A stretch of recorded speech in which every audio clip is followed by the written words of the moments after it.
wa idaa qultum fa'dilu walaw kaana daa qurba mooy huitième bi mooy da ngeen fexe maanu ci seen wax mooy boo leen di wax da ngeen fexe ku nekk nga jox ko àqam say wax bu ci leble ay bor bu ci fay ay bor booy wax aussi ci koo xam ni sa noon la bu ko sosal bul aggraver ay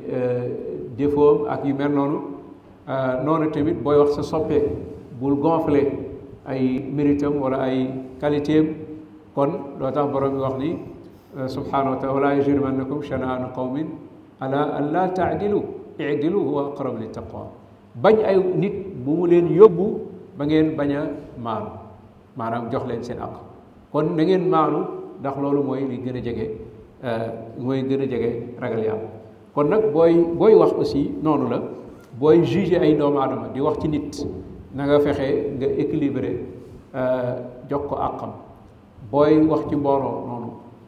booy wax ci ay fee tamit noonu kon loolu aussi lu jara bàyyi xel la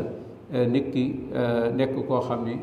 ku maanu la maanu nag mooy ku nekk nga jox ko àqam loolu la ñuy tuddee maanu ci lislaam ku nekk nga jox ko àqam